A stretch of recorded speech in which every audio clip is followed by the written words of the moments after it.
ഊഹിക്കാം. മുഖ്യമന്ത്രിയുടെ അവസ്ഥ വാസ്തവത്തിൽ അതാണ്. പക്ഷേ അദ്ദേഹം ഇന്നലെ യാതൊരു ജാള്യതയുമില്ലാതെ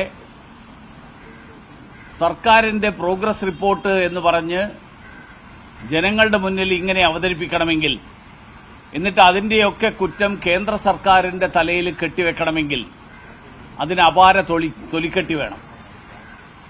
കേരളം കണ്ടിട്ടുള്ള ഏറ്റവും തൊലിക്കട്ടിയുള്ള മുഖ്യമന്ത്രി അതാണ് ശ്രീമാൻ പിണറായി വിജയൻ എന്ന് ഇന്നലെ അദ്ദേഹം പ്രഖ്യാപിക്കുകയായിരുന്നു. കാരണം ഒന്നുകിൽ അദ്ദേഹത്തിന് അങ്ങേയറ്റത്തെ അഹങ്കാരം, അതല്ലെങ്കിൽ അദ്ദേഹത്തിന് കാര്യങ്ങളൊന്നും മനസ്സിലായില്ല. ഈ കഴിഞ്ഞ 4-ാം തീയതി തെരഞ്ഞെടുപ്പിന്റെ ഫലം വന്നപ്പോൾ അദ്ദേഹത്തിന് വ്യക്തമായിട്ടുണ്ടാകും അദ്ദേഹം പറഞ്ഞ വാക്കിന്റെ അർത്ഥം എന്താണെന്ന്. ജനം സർക്കാരിനോടൊപ്പം നിന്നു എന്നാണ് പറഞ്ഞത്. ജനങ്ങൾ സർക്കാരിനോടൊപ്പം നിന്നു. ആ വാക്കിന്റെ അർത്ഥം അദ്ദേഹത്തിന് അറിയാമെങ്കിൽ 4-ാം തീയതി പുറത്തുവന്ന തെരഞ്ഞെടുപ്പിന്റെ ഫലം, ആ ഫലം അദ്ദേഹം ഒന്ന് കൃത്യമായിട്ട് മനസ്സിലാക്കിയിട്ടുണ്ടെങ്കിൽ അതിന്റെ അർത്ഥം അദ്ദേഹത്തിന് അധികം അന്വേഷിച്ചു പോകേണ്ട ആവശ്യം വരില്ല. മാത്രമല്ല, ഈ കേരളത്തിലെ ജനങ്ങൾ, സർക്കാർ ഉദ്യോഗസ്ഥന്മാര്, പെൻഷൻ കിട്ടുന്നവര്, ഇവരെയൊക്കെ അവഹേളിച്ചുകൊണ്ട് ഇവർക്കൊന്നും പെൻഷൻ കൊടുക്കാതെ സർക്കാർ വലിയ നേട്ടങ്ങൾ ഉണ്ടാക്കി എന്ന് ജനങ്ങളുടെ മുന്നിൽ, മാധ്യമങ്ങളുടെ മുന്നിൽ പ്രഖ്യാപനം നടത്തുന്നത്, അതും തെരഞ്ഞെടുപ്പിന്റെ ഫലപ്രഖ്യാപനം വന്ന് 5 ദിവസം കഴിയുന്നതിന് മുൻപേ ഈ പ്രഖ്യാപനം നടത്തുന്നത് എന്തു മാനസികാവസ്ഥയാണെന്ന് എനിക്കറിയില്ല. എനിക്കത് കണ്ടപ്പോൾ നമ്മുടെ ഗോവിന്ദൻ മാഷിന്റെ കാര്യമാണ് ഓർമ്മ വന്നത്. കാരണം ഗോവിന്ദൻ മാഷ് ഇതുപോലുള്ള സാഹചര്യം വരുമ്പോൾ അദ്ദേഹം പറയുന്നൊരു ഉപദേശമുണ്ട്. അദ്ദേഹം പറയുന്നത് വെച്ചാൽ മൂർത്തമായ സാഹചര്യങ്ങളോട് മൂർത്തമായിട്ട് പ്രതികരിക്കണം എന്നാണ്.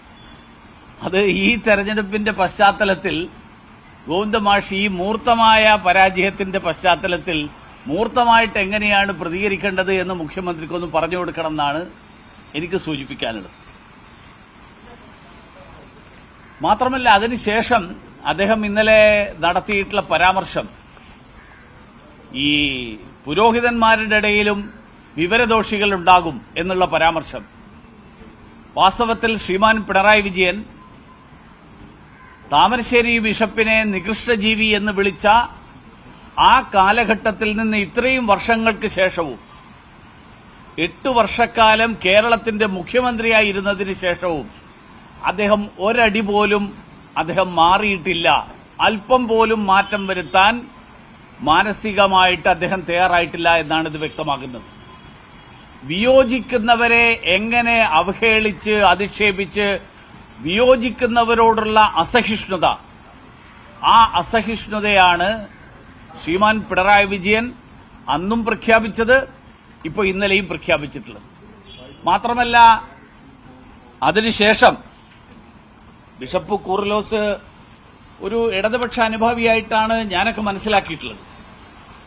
അദ്ദേഹം പറഞ്ഞിട്ടുള്ള, അക്കമിട്ട് പറഞ്ഞിട്ടുള്ള കാര്യങ്ങൾ അത് കേരളത്തിന്റെ പൊതുസമൂഹത്തിന്റെ വികാരമാണ്.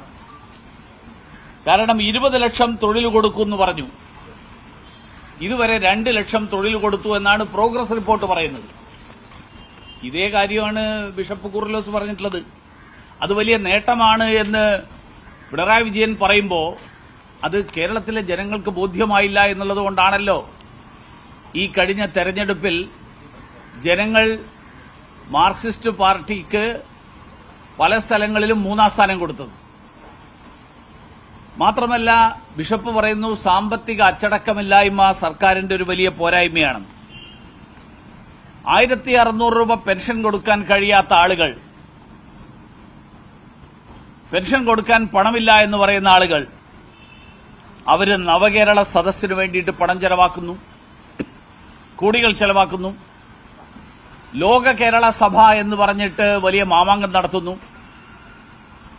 കഴിഞ്ഞ തവണ 2-3 തവണ നടത്തിയിട്ടുള്ള ഈ ലോക കേരള സഭ കൊണ്ട് കേരളത്തിനോ പ്രവാസികൾക്കോ ഒരു പ്രയോജനവും ഉണ്ടായിട്ടില്ല. എങ്കിൽ പോലും വീണ്ടും ഇതാ അടുത്ത ലോക കേരള സഭ നടത്താൻ പോവുകയാണ്. ഇന്നത്തെ പത്രത്തിൽ വേറൊരു വാർത്ത കണ്ടു. 300 കോടി ചെലവിട്ടുകൊണ്ട് ഡൽഹിയിൽ ഒരു കേരള ഭവൻ പണിയാൻ പോകുന്നു. ആർക്ക് വേണ്ടിയാ? വി മുരളീധരൻ തിരുവനന്തപുരത്ത് മാധ്യമങ്ങളെ കാണുകയായിരുന്നു. മുഖ്യമന്ത്രി ഇന്നലെ സമർപ്പിച്ച പ്രോഗ്രസ് റിപ്പോർട്ടിനെതിരെ വലിയ വിമർശനമാണ് ഉയർത്തിയത്. എല്ലാ മാർക്കിലും 0 കിട്ടിയ വിദ്യാർത്ഥിയുടെ അവസ്ഥയിലാണ് മുഖ്യമന്ത്രി എന്ന് അദ്ദേഹം പറയുന്നു. ഒപ്പം കൂർലോസിനെതിരായ പരാമർശം വ്യക്തമാക്കുന്നത് നികൃഷ്ടജീവി പരാമർശം നടത്തിയ മുഖ്യമന്ത്രി അദ്ദേഹത്തിന്റെ മാനസിക നിലയിൽ നിന്ന് 1 ഇഞ്ച് പോലും പിന്നോട്ട് പോയിട്ടില്ല എന്നും വി മുരളീധരൻ പറയുകയുണ്ടായി.